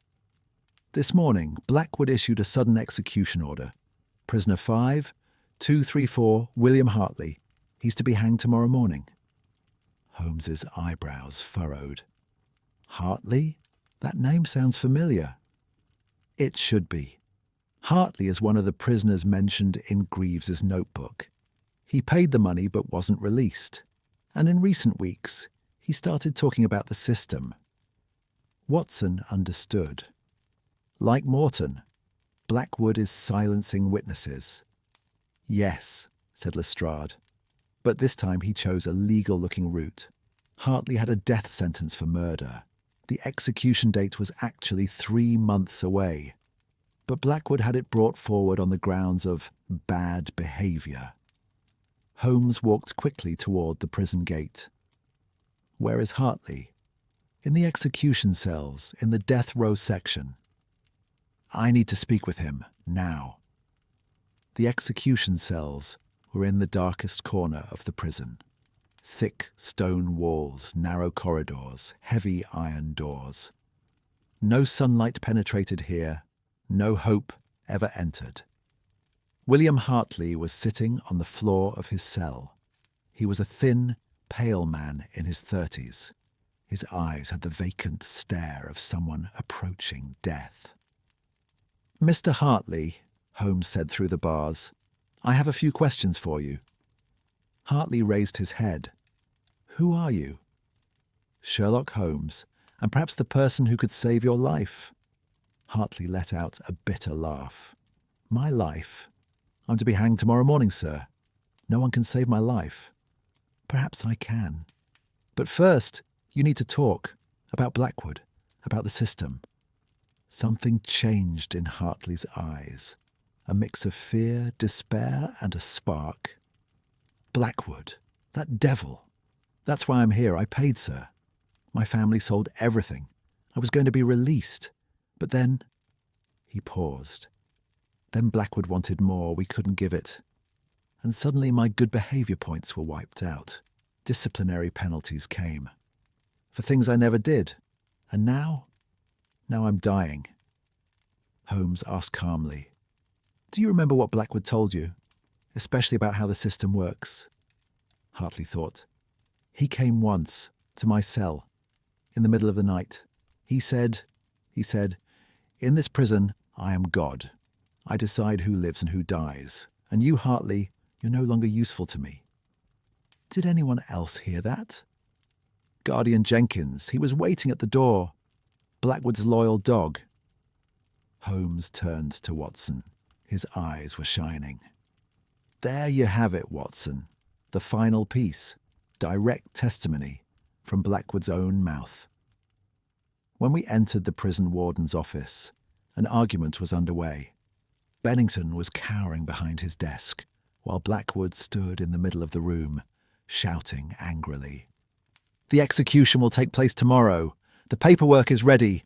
The order has been signed." Bennington protested in a trembling voice. "But Edmund, without permission from the Interior Ministry, the Interior Ministry will be here tomorrow. By then, Hartley will have been hanged and the case closed." Holmes pushed open the door and entered. "I'm afraid that case won't be closed, Mr. Blackwood." Blackwood turned. Anger and, for a moment, fear flashed across his face. But he quickly composed himself. "Holmes, you again. This is a private meeting." "Not anymore." Holmes placed the notebooks on the table. "Director Bennington, these notebooks belong to Thomas Greaves. 10 years of records, evictions for money, bribes, and murders." Bennington looked at the notebooks, then at Blackwood. His face had gone pale. Blackwood laughed. "This is nonsense. Greaves was a paranoid man. These notebooks are a figment of his imagination." "Is that so?" Holmes opened a page. "Then explain these figures, Mr. Blackwood. ERB, coordination fee, £50 a month, regular payments for 5 years. Matches Attorney Price's records exactly." The smile faded from Blackwood's face. "Price is dead, in an accident." "An accident? With the Imperial Carriage Company's carriage? The company owned by Reginald Crawford? The brother of Guard Crawford?" A silence fell over the room. Bennington clung to his desk, his legs unable to support him. Blackwood had turned to stone. Holmes continued. "Mr. Blackwood, for 10 years you've established an order in this prison. You sold justice for money. Those who paid got out early. Those who didn't rotted away. And those who threatened the system died." "You have no proof," Blackwood said, grinding his teeth. "You're wrong," Hodge confessed. "He rigged the lock mechanism. Daniel Hodge will testify. He saw who killed Morton. And Hartley. Hartley will repeat what you said with your own mouth." Blackwood's face turned bright red. You can't prove anything. I'm the warden of this prison. My word." "Your word means nothing now, Mr. Blackwood." The door opened and Lestrade entered. He was accompanied by 2 police officers, and behind them, an inspector from the Home Office. "Edmund R. Blackwood," Lestrade said in an official tone, "you are under arrest for bribery, abuse of office, complicity in murder, and obstruction of justice." It was done. Blackwood tried to resist. He pushed the officers and ran toward the door. But Crawford was waiting in the corridor. "Guard, Crawford." "Crawford," Blackwood shouted. "Help me! Stop them!" Crawford hesitated for a moment. He looked at the man he'd been loyal to for years. Then he slowly shook his head. "I'm sorry, sir. I was just following orders." "You traitor! You'll burn too! All of you will burn!" The struggle spilled into the corridor. Blackwood attacked Crawford. The two men fell to the ground, fists, kicks, shouts. The guards tried to intervene, and then a gunshot rang out. Everyone froze. Blackwood lay on the floor, blood trickling from his shoulder. Crawford held a pistol, smoke curling from the barrel. I was defending myself," stammered Crawford. "He attacked me."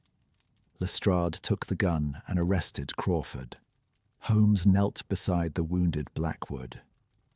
"Mr. Blackwood," he said in a cold voice, "perhaps this wound will persuade you to talk. The judge sentences those who cooperate more leniently." Blackwood groaned in pain, but there was still defiance in his eyes. I won't say anything." Holmes stood up. "You don't need to say anything, Mr. Blackwood. The ledgers, the witnesses, and Price's records are enough. Your confession would only have lightened your sentence. But that's up to you." That night, the prison was in chaos. Blackwood had been taken to the hospital, Crawford and Jenkins had been arrested, and Bennington had resigned. Internal Affairs investigators were examining every room, every file. Holmes and Watson stood in the prison courtyard, gazing at the starry sky. "Is it over, Holmes?" Watson asked. "Almost, Watson. The audit will begin tomorrow.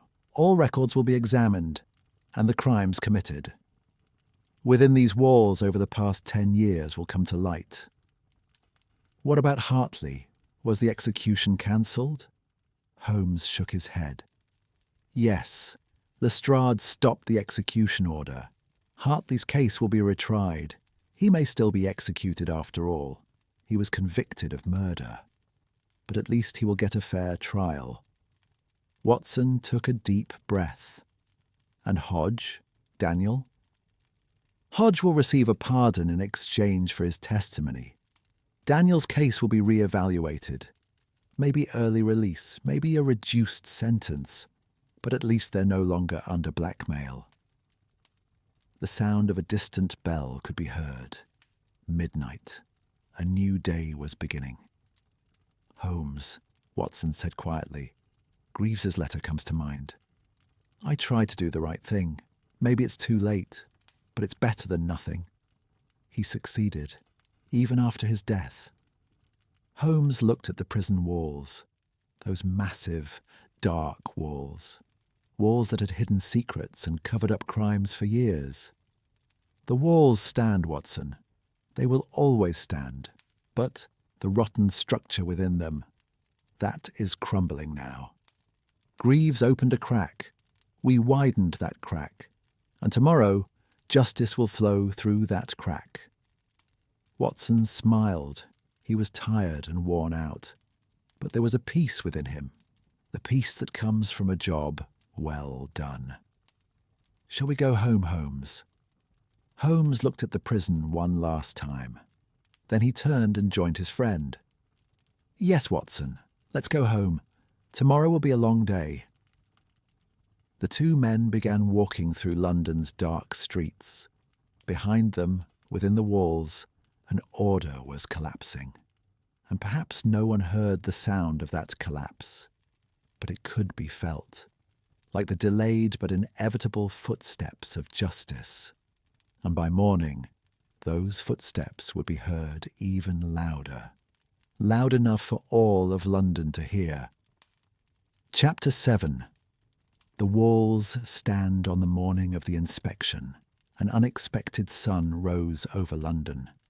The fog that had enveloped the city for weeks had lifted, and the sky was a clear blue. It was as if nature itself was preparing for the truths that would emerge that day. Holmes and Watson left Baker Street early that morning. As the carriage made its way to London Central Prison, Watson gazed out the window. The streets were coming to life. Workers headed to their factories, merchants to their shops, children to their schools. An ordinary day for ordinary people. But behind those walls, extraordinary things were about to happen. Holmes, Watson said thoughtfully. When this case began, it seemed like just a locked-room murder. Now, a decade-long web of corruption, 3 murders, dozens of lives. Holmes shook his head. Crime rarely comes alone, Watson. A murder is usually a symptom of a larger disease. Greaves' death was the first crack in this prison's rotten structure. We looked through that crack and saw the darkness. And now that darkness will be illuminated. I hope so, Watson. I hope so. When they arrived at the prison gates, there was an unusual crowd. The inspection team from the Ministry of the Interior had filled 3 cars. Inspectors, clerks, guards. Also present were Lestrade and his team from Scotland Yard, several reporters from the press, and curious members of the public. The prison's new temporary warden was a serious man named James Thornton, who had previously served at another prison. Thornton greeted Holmes and Watson at the gate. "Mr. Holmes," said Thornton with a firm handshake, "I heard about last night. Your and Dr. Watson's contributions to this case, extraordinary." "It's not over yet, Mr. Thornton. We must remain vigilant until the investigation is complete. Blackwood may still have loyal men inside." Thornton nodded. "You're right. Jenkins and Crawford have been arrested, but there are other names. Guard Miller is still on duty, but under surveillance." Holmes looked thoughtful. "Miller, yes, he was on Hodge's list. You'll need to question him too." The inspection began in the prison's main assembly hall. Around a long table sat Home Office inspectors, Scotland Yard representatives, prison management, and witnesses. Holmes and Watson took their places as observers in a corner. Chief Inspector Sir Harold Pembroke was a man in his 60s with grey hair and a sharp gaze. He had been auditing government institutions and uncovering corruption for years. But this case was of a depth even he had never seen before. "Gentlemen," said Pembroke as he opened the files, "today we will examine a criminal network that has been operating for over a decade. We have the records kept by the late Thomas Greaves, the files of lawyer Jonathan Price, and various witness statements. Let's begin." The first witness was Samuel Hodge. The elderly janitor swore an oath with trembling hands and began his testimony. He described the deal he made for his son Daniel, Blackwood's blackmail, and how he adjusted the locked door mechanism. Every word sent shockwaves across the faces of those in the room. "Mr. Hodge," said Pembroke, "what happened after you set the lock on the night Greaves was killed?" Hodge bowed his head. "I went home, sir, the next morning. I heard Greaves was dead, and I realized I was part of this murder too." A murmur rose in the room. Pembroke took notes and continued. "So who entered the room? Who killed Greaves?" Hodge shook his head. "I don't know for sure, sir. But that night, Blackwood's 2 most trusted men were on duty, Jenkins and Crawford." The second witness was prison doctor Harold Webb. Webb testified about Morton's death. He confessed that the heart attack report was fake and that Morton had actually been strangled to death.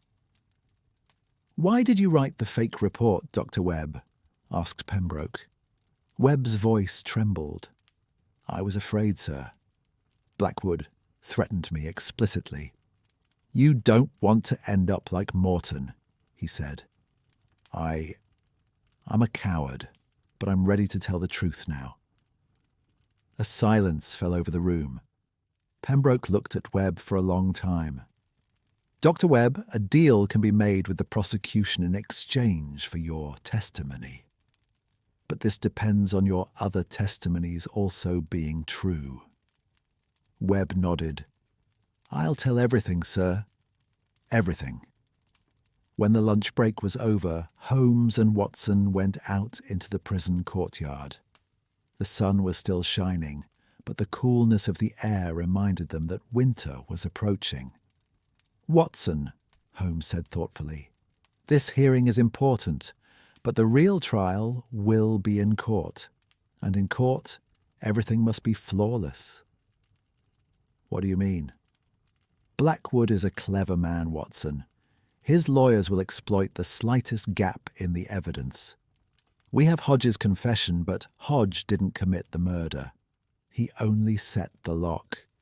We have Webb's statement, but Webb didn't witness the murder directly.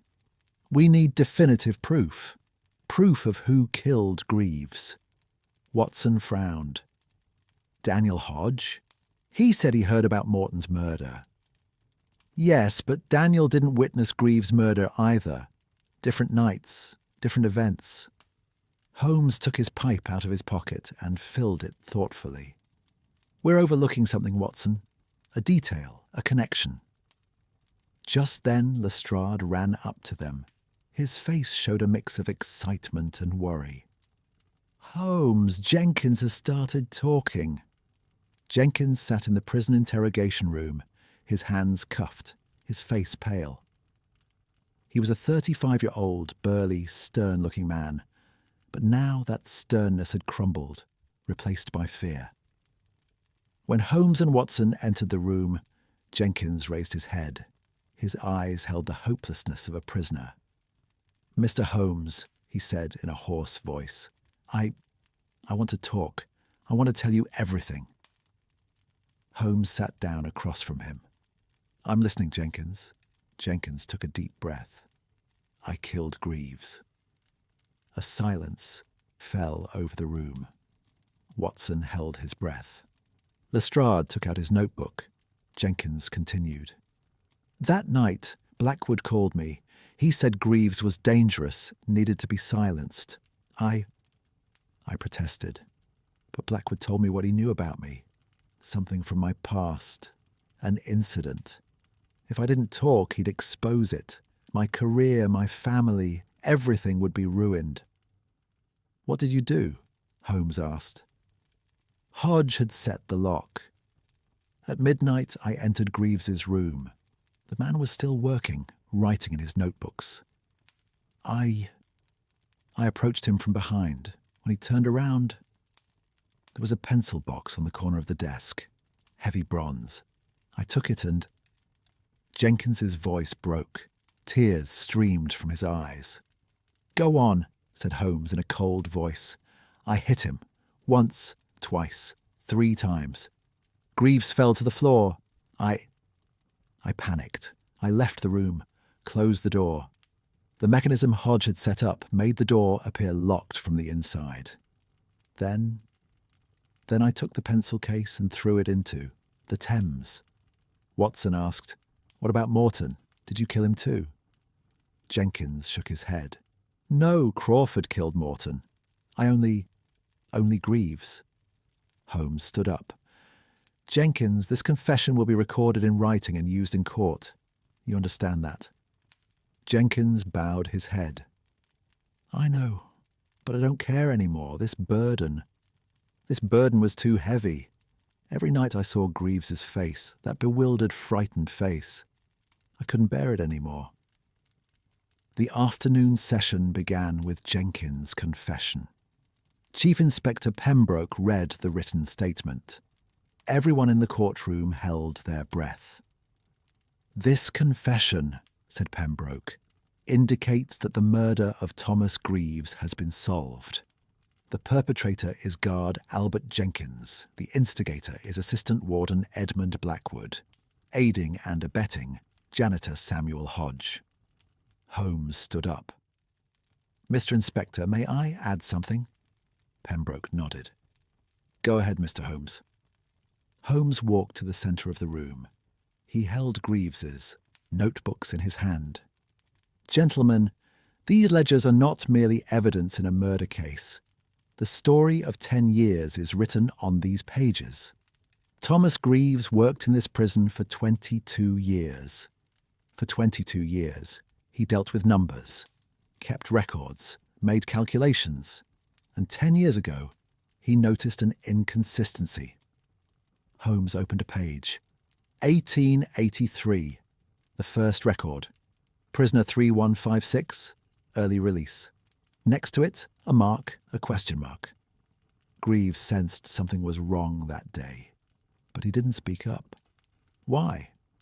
Because he was afraid, because he was aware of the power facing him. Another page. 1885. The records are increasing. 10, 20, 50 inconsistencies. Greaves notes them all but still remains silent, hoping that maybe one day, maybe someone will listen. Holmes placed the notebooks on the table. And then, this year, the Ministry of the Interior announced an audit. For Greaves, this was his last chance. He could either remain silent and let this system continue indefinitely, or he could speak up and perhaps make a difference. Holmes looked around the room. Hundreds of eyes were fixed on him. Thomas Greaves chose to speak up. He went to Blackwood and offered to shut down the system. Blackwood refused. Greaves wrote a letter to Lawyer Price, hoping he might be persuaded. But Blackwood was quicker. Greaves was killed. Morton was killed. Price was killed. 3 people simply for knowing the truth. Holmes paused for a moment. His voice lowered, but everyone could hear him. Gentlemen, this case is not just about 3 murders. This is a case about a system that sells justice for money, distributes freedom for bribes, orders death for silence. And this system developed, grew, and strengthened behind these walls for 10 years. Holmes pulled out Greaves' letter. Thomas Greaves wrote this letter before his death. I want to draw your attention to these lines. I tried to do the right thing. It may have been too late, but it's better than nothing. These lines are not the words of an accountant, but of a hero. Greaves did what was right at the cost of his life. And today, in this courtroom, we have the opportunity to finish what he started. Holmes turned back. A long silence fell over the room. Then Pembroke spoke. Thank you, Mr. Holmes. This audit will thoroughly examine Greaves's records, and every inconsistency will be investigated. The guilty will be prosecuted, the victims identified, and the order within these walls will be completely changed.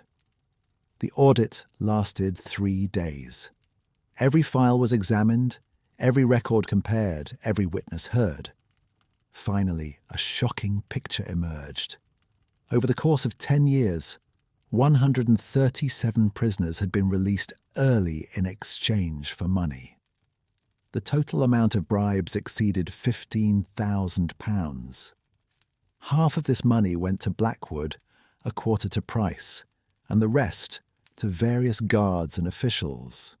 Furthermore, 53 prisoners had been unjustly detained for not paying or for threatening the system. 7 of them had died in prison conditions. These cases, recorded as natural deaths, would now be reinvestigated, and most strikingly, 4 prisoners had died of sudden illness or accident after speaking out about the system. Morton was just one of them. On the final day of the inspection, Holmes and Watson took one last walk in the prison courtyard. The sun was setting, casting long shadows on the walls. "Holmes," said Watson, this case has affected me deeply. That people can be bought so easily, that justice is so cheap." Holmes shook his head. "Human nature, Watson, greed, fear, ambition. These are universal drives. But there is also something else. Conscience. Greaves listened to his conscience. Hodge finally listened to his conscience. Even Jenkins, in the end, listened to his conscience. Perhaps too late, perhaps insufficiently, but they listened. Watson looked at the prison building. And now, what? Blackwood will be tried for murder, conspiracy, bribery, abuse of office, probably life imprisonment, maybe execution. Jenkins will be tried too. For murder, Crawford; for the Morton murder, Webb; for falsifying reports. What about Hodge? Holmes sighed. Hodge is a complicated case, Watson. Yes, he set the lock, but he didn't kill Greaves, and by testifying, he helped bring down the system. The prosecution will probably offer him a reduced sentence, maybe a few years in prison, maybe just house arrest. Daniel's case will also be re-evaluated. Watson asked thoughtfully, what about the victims, the people who spent 10 years in prison unjustly? A rare softening appeared on Holmes's face. Something will be done for them too, Watson. The Oversight Committee has recommended that all cases be re-examined. Prisoners who were wrongfully convicted or whose early release was prevented will be identified. Some will be released. Others will be compensated. It may not be complete justice, because the lost years cannot be recovered. But at least there will be acknowledgement, an apology, a correction. That evening, when they returned to Baker Street, Mrs. Hudson greeted them with hot tea and fresh cookies. "Mr. Holmes," said the elderly landlady, "the newspapers are talking about this case. You've become a hero." Holmes shook his head. "I'm not the hero, Mrs. Hudson. The hero is Thomas Greaves. I just followed the trail he left behind." Watson sat down in his chair and took a deep breath. He was tired and exhausted, but there was a sense of peace within him, a deep satisfaction that justice had been served, that truth had prevailed. "Holmes," he said, taking a sip of his tea, "this case taught me something." "What, Watson?" "Courage isn't always about grand gestures. Sometimes courage is writing numbers in a notebook. Sometimes courage is waiting silently for years, waiting for the right moment. Sometimes courage is doing what's right, even at the cost of death." Holmes lit his pipe and blew smoke toward the ceiling. "You're right, Watson. Greaves was an ordinary man. He didn't set out to be a hero. He just did his job. And his job allowed him to see the truth behind the numbers. He could have ignored that truth. Most people would have ignored it. But Greaves didn't. And that choice, that simple, ordinary choice, ultimately changed everything. The logs crackled in the fireplace. Outside, the sounds of London. Horse-drawn carriages, vendors shouting, a distant train whistle. Life went on as usual. "Holmes," Watson said after a while, "I'm wondering about something. Why did Blackwood take such a risk?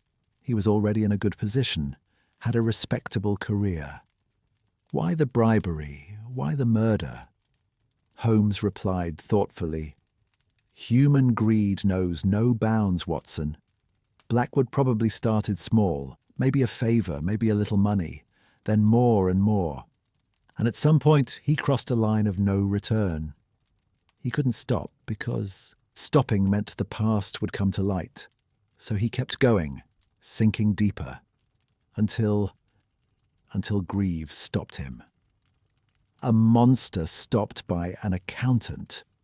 Holmes smiled. "Yes, Watson.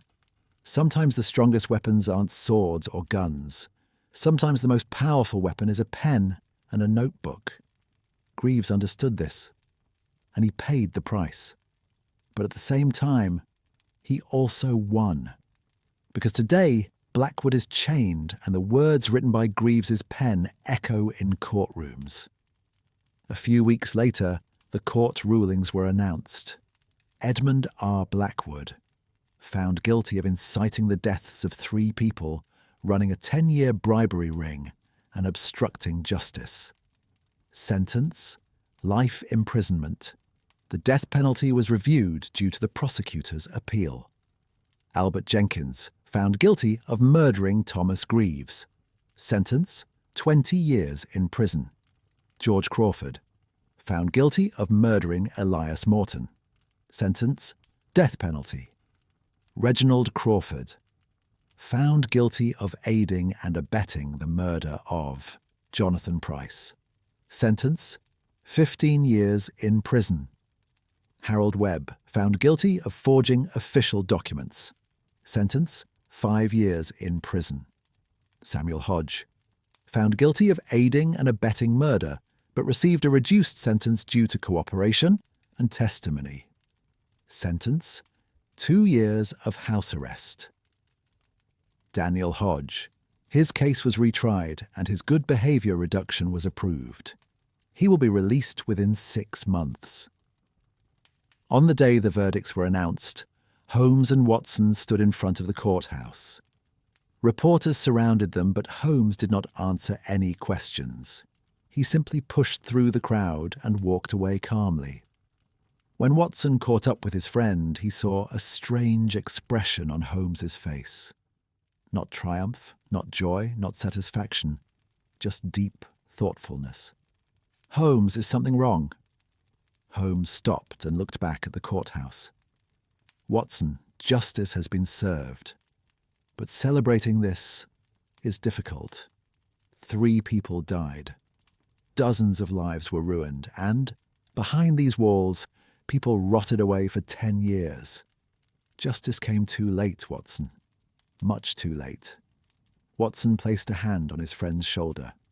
"But it came, Holmes. That's what matters." Holmes shook his head. "Yes, it has come. And perhaps that is enough. Perhaps justice delayed is better than justice denied." The 2 men began walking through the streets of London. Behind them lay the courthouse, the judges, the lawyers, the criminals, and the victims. Ahead of them lay the city's endless labyrinth, the continuing flow of life. That evening, Holmes sat at his desk, rereading Greaves's letter.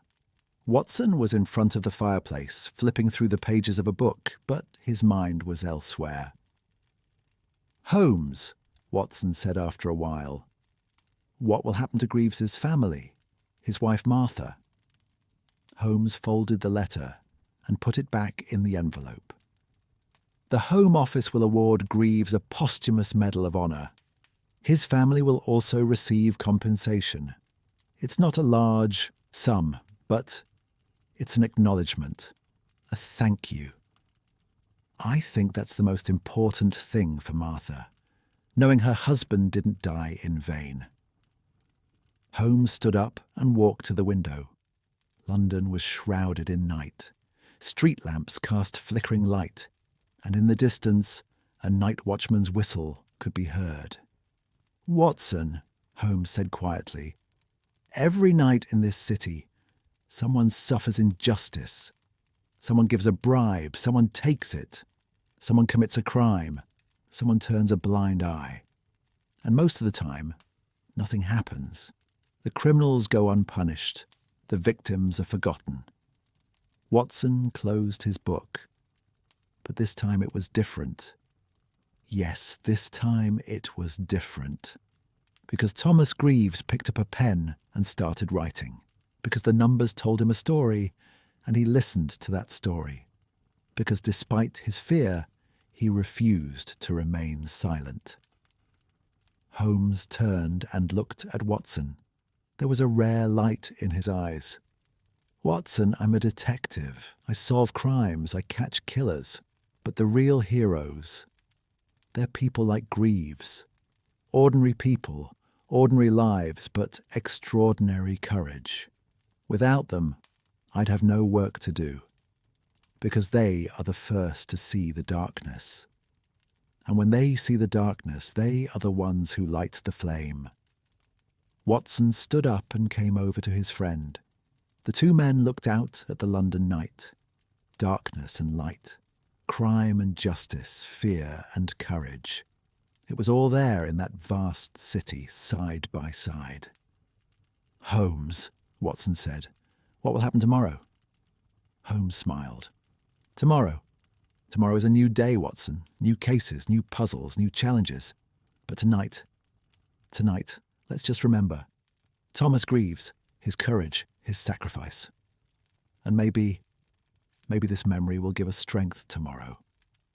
Watson nodded. "In memory of Greaves." Holmes turned from the window and paused as he walked back into his room.